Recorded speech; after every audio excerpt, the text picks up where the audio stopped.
Welcome to Telugu journalist channel. ఈ వీడియోని మొదటిసారిగా చూసిన వాళ్ళు ఎవరైనా ఉంటే దయచేసి మన ఛానల్ సబ్స్క్రైబ్ చేసుకోండి.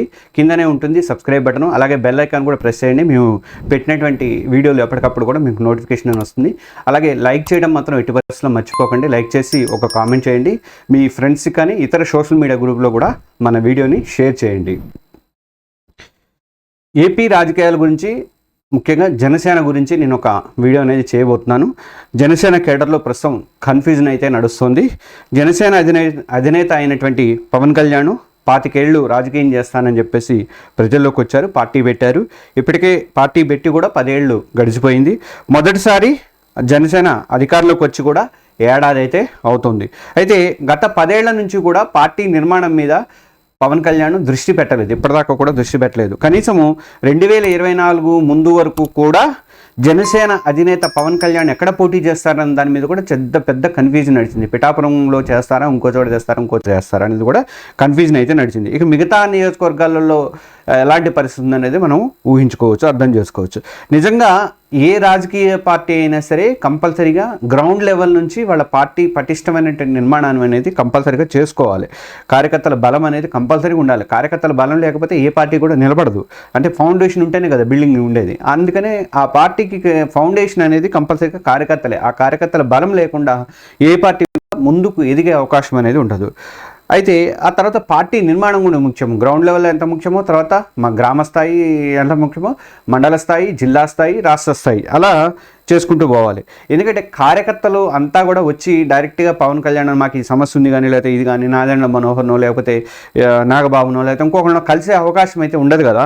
అందువల్ల గ్రామ, మండల, జిల్లా, తర్వాత రాష్ట్ర స్థాయి ఇలాంటి కమిటీలు అనేది ఏర్పాటు చేసుకుంటే అక్కడికక్కడ వాళ్ళ సమస్యలు పరిష్కరించుకోవడానికి ఒక అవకాశం అనేది ఉంటుంది.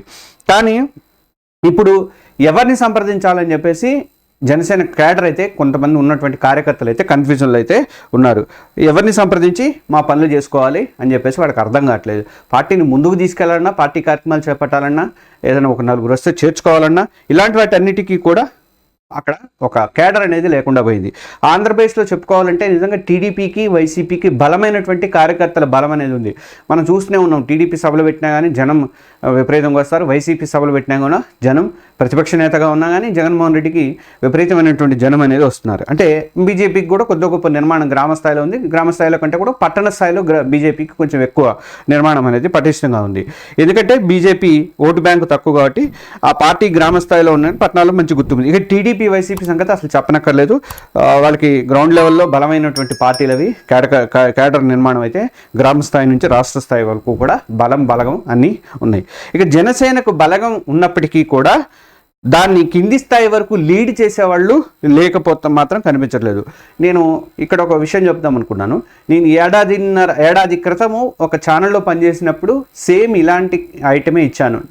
కనీసం పవన్ కళ్యాణ్ తను నిలబడ్డ ఒక నియోజకవర్గాన్ని ఒక డెవలప్ చేసుకుందాము, నిలబడాలి అనుకున్న ఒక నియోజకవర్గాన్ని డెవలప్ చేసుకునే పరిస్థితులు లేకుండా చేసుకున్నాడు అని చెప్పేసి అప్పుడు కూడా ఇచ్చాను నేను.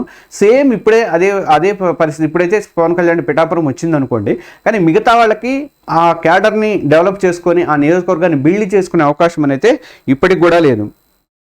గ్రామంలో జనసేన పార్టీ కార్యకర్తకు కష్టం వచ్చినా, నష్టం వచ్చినా, లేదా సమస్య వచ్చినా, బాధ వచ్చినా ఎవరికి చెప్పుకోవాలో తెలియని పరిస్థితి అయితే కనిపిస్తుంది. ముఖ్యంగా పవన్ కళ్యాణ్ పార్టీ పెట్టి 10 ఏళ్ళైనా జనసేన నిర్మాణం మీద ఎందుకు దృష్టి పెట్టడం లేదు అన్నది ఇప్పుడు వాళ్ళకి అర్థం కాని క్యాడర్లో కన్ఫ్యూజన్ అనేది నడుస్తుంది.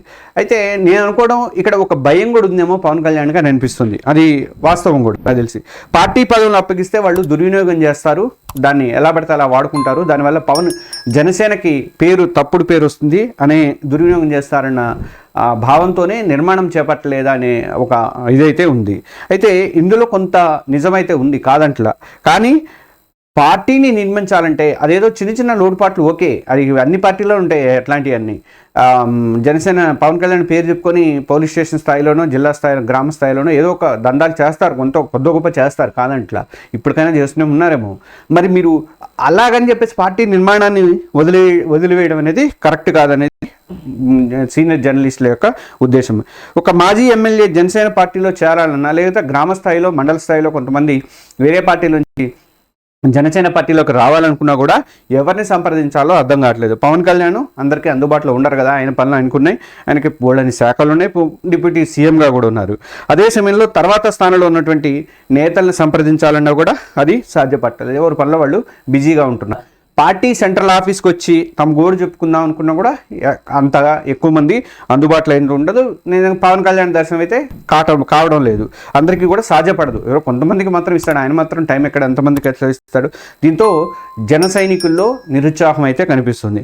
2024 ఎన్నికలకు ముందు ఉన్నటువంటి ఉత్సాహం ఇప్పుడైతే పవన్ కళ్యాణ్ కేడర్లో అయితే కనిపించట్లేదు, జనసేన కేడర్లో అయితే కనిపించట్లేదు.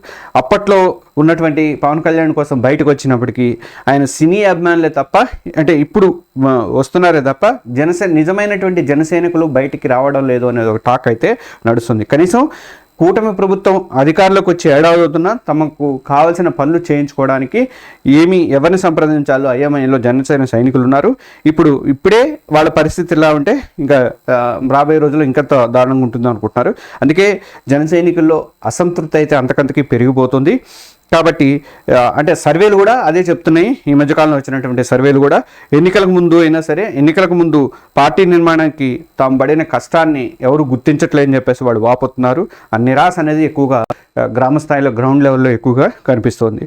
పవన్ ఇప్పటికైనా సరే మేల్కొని గ్రామ స్థాయి నుంచి మండల స్థాయి, తర్వాత జిల్లా స్థాయి, రాష్ట్ర స్థాయి, ఇలా పార్టీ కార్యవర్గాలు ఏర్పాటు చేయడము, పార్టీ నేతల్ని అభివృద్ధి చేసుకోవడం, పార్టీని అభివృద్ధి చేసుకోవడం మీద ఎక్కువ దృష్టి పెట్టాలని చెప్పేసి. ఎందుకంటే 100% సక్సెస్ వచ్చిన పార్టీ కాబట్టి రేపు మంచి అవకాశాలు ఉంటాయి కాబట్టి అలా పార్టీ నిర్మాణం చేయాలని చెప్పేసి జనసైనికులు అయితే కోరుకుంటున్నారు. ఇది ఇవాళ వీడియో. ఈ వీడియో మీకు నచ్చితే కంపల్సరీ లైక్ చేయండి. మీ ఫ్రెండ్స్కి, మీ ఇతర సోషల్ మీడియా గ్రూపులోకి, ముఖ్యంగా జనసేన గ్రూపులలోకి కూడా చేయండి. ఎందుకంటే ఇది పవన్ కళ్యాణ్ దాకా చేరేదాకా కూడా మీ యొక్క జన సైనికుల ఆవేదన పవన్ కళ్యాణ్ దాకా చేరేదాకా కూడా ఈ వీడియోని షేర్ చేస్తూనే ఉండండి. దయచేసి మన ఛానల్స్ మాత్రం సబ్స్క్రైబ్ చేసుకోవడం మర్చిపోవద్దు. Thank you.